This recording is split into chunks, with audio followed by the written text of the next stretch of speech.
Bentornati a un nuovo appuntamento con Buongiorno Verona. Siamo in diretta anche oggi per parlare di un nuovo tema del giorno. Come ogni martedì parliamo di sport e non potevamo parlare oggi della riapertura delle palestre che da ieri sono tornate operative in tutta Italia con una settimana d'anticipo rispetto alla tabella di marcia che era stata avanzata dal governo qualche settimana fa. Le palestre, lo sappiamo, ovviamente escono da un momento di crisi profonda, chiuse da mesi e spesso lasciate in disparte. Da ieri però qualcuna di loro è tornata a prendere fiato, altre invece purtroppo per i costi chiaramente troppo alti hanno deciso di rimandare ancora l'apertura. Grandi assenti in questa vicenda sono invece le piscine al chiuso che resteranno chiuse appunto fino al 1° luglio ufficialmente, ma con l'istituzione delle zone bianche a partire dal 1° di giugno potrebbero riaprire anche loro in anticipo. Questo sarà da vedere. E allora per parlare di questo tema, soprattutto della riapertura delle palestre, siamo in collegamento con Andrea Antoniazzi, delegato di ANIF Veneto, Associazione Nazionale Impianti Sportivi e Fitness. Buongiorno Andrea. Buongiorno a tutti e buongiorno a tutti i telespettatori. Allora, dunque, Andrea, finalmente le palestre, dicevamo, hanno riaperto, non tutte come dicevamo, ma si è riusciti ad aprire almeno con una settimana di anticipo. Ecco, si può tirare un sospiro di sollievo per il settore? Relativamente sì, sono costretto a rispondere relativamente sì, perché sicuramente è meglio di essere chiusi. Aspettavamo questa apertura ingiustificata e immotivata già da molto prima. Il problema è che ci troveremo ad affrontare il periodo estivo, che già prima era abbastanza difficile da affrontare in condizioni di normalità, e ci troviamo senza le risorse economiche per affrontare appunto il periodo estivo e il recupero di tutti gli abbonamenti che siamo costretti a restituire giustamente a tutti i nostri tesserati. Ecco, quindi secondo te le palestre avrebbero potuto riaprire prima del 24 di maggio?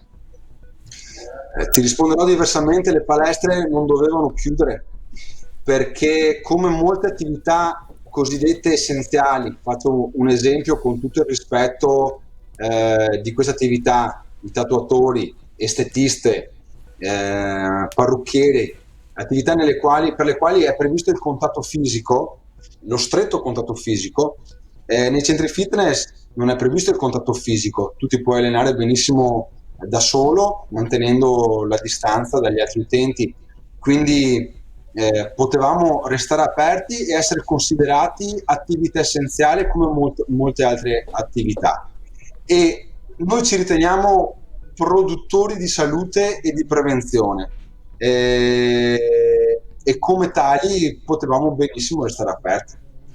Ecco, quindi ti chiedo come è stata gestita allora in generale la situazione, perché se è vero che da una parte, forse al culmine della pandemia, non era chiaramente il caso di riaprire le attività e tutte le attività sono state chiuse, dall'altra servivano giustamente degli aiuti da parte dello Stato per sostenere tutte queste attività che per mesi e mesi sono state chiuse. Ecco, come è andata da questo punto di vista? È stato un disastro, perché ci siamo resi conto che i nostri bilanci delle nostre società e le nostre dichiarazioni dei redditi non sono servite a nulla. I ristori che ci sono stati riconosciuti sono stati gravemente insufficienti, e a noi gestori di impianti sportivi non è arrivato nemmeno un euro come persone fisiche. È una cosa molto grave, perché veramente non ci sentiamo riconosciuti e non ci facciamo parte di uno Stato, di un sistema che proprio non ci ha considerato, quindi ci troviamo veramente in grave situazione economica. Non tutte le attività sono state chiuse. Capisco nel primo lockdown, quello di marzo 2020, dove c'è stato quel mese e mezzo di chiusura totale di tutto il paese, ma voglio ricordare che dal 26 ottobre, dove le palestre sono state chiuse nuovamente, tutte le altre attività sono state ridotte o parzialmente chiuse. Il settore sport, cultura e spettacolo sono i tre settori che sono stati maggiormente colpiti. Il resto del tessuto produttivo continua ad andare avanti.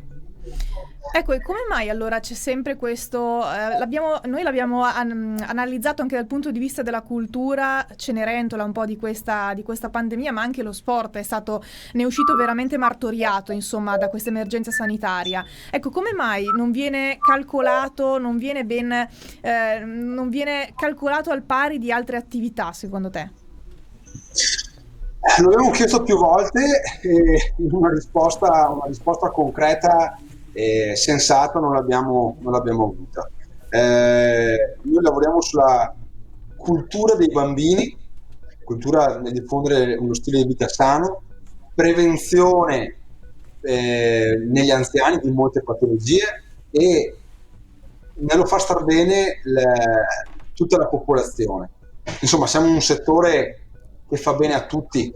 Un mondo più sano sarebbe un mondo migliore, più efficiente. Non riesco a darmi ancora una risposta, non l'abbiamo avuta del perché siamo stati trattati così. Quindi non riesco a darti una risposta su questo, non lo sappiamo. Chiaro. Ecco, chiudendo un attimo il cerchio e anche l'intervista, insomma, vorrei chiudere sul capitolo piscine, perché anche qui sono le grandi assenti della riapertura, perché le piscine all'aperto sono state, hanno avuto l'ok da parte del governo, ma le piscine al chiuso purtroppo ancora, sono off limits per tutti gli utenti e si chiede a gran voce invece di riaprire anche queste strutture. Ecco, come mai sono rimaste chiuse e secondo te soprattutto potrebbero riaprire in sicurezza anche le piscine? Certamente le piscine devono essere trattate allo stesso modo delle palestre. Non ha nessun senso dare la possibilità di aprire le piscine da metà maggio, soprattutto nel nord Italia dove le temperature sono ancora rigide, e la stessa acqua che è utilizzata per le piscine outdoor è la stessa di quella indoor. Tra l'altro una piscina ha ampi spazi e volumi d'aria all'interno, non sono strutture alte 2 metri, quindi la sicurezza che si trova all'esterno è identica di quella che si può trovare all'interno. Non c'è alcun motivo sensato e motivato del perché le piscine debbano ancora restare chiuse all'interno. L'unico motivo è perché nessuno del comitato tecnico scientifico fa sport, cioè loro non sanno di cosa stanno parlando. Questa è una cosa molto molto grave. Abbiamo fatto tantissime richieste, tantissimi emendamenti, non sono mai stati ascoltati. Chiaro, e se adesso insomma dovessero riaprire il 1 giugno, almeno questo potrebbe essere una buona notizia insomma nel caos, nella difficoltà del momento, ovviamente, sempre parlando però di zone bianche che verranno istituite appunto dal 1 giugno, e in Veneto in realtà si parla del 7, quindi si va di una settimana, ancora più una settimana in là, ecco. Sì, noi come ANIF Veneto, sia a livello regionale come ANIF nazionale, con il dialogo che il nostro presidente ha continuamente con le istituzioni a Roma, stiamo veramente cercando di fare di tutto che nel medio termine, non dico nel breve termine, ma nel medio termine, il nostro settore sia considerato attività essenziale. Quindi indipendentemente dai colori delle zone, le nostre attività devono restare aperte, rispettando tutti i canoni di sicurezza e di salvaguardia, insomma, della salute dei nostri frequentanti. Certo, questo è chiaro, assolutamente fondamentale, direi. Bene, allora noi, Andrea, ti ringraziamo per averci parlato un po' di questa situazione, di averci portato anche la voce di ANIF Veneto. Grazie e alla prossima. Grazie a voi e grazie a tutti gli ascoltatori. Buona giornata. Benissimo, allora anche noi vi salutiamo, vi diamo appuntamento allora tra poco alle 12:30 con il nostro TG, quindi le principali notizie della mattinata, e poi alle 12:50 una nuova intervista, quindi parleremo con Giorgio Pasetto, direttore generale del Centro Bernstein. Grazie per averci seguito e a tra poco.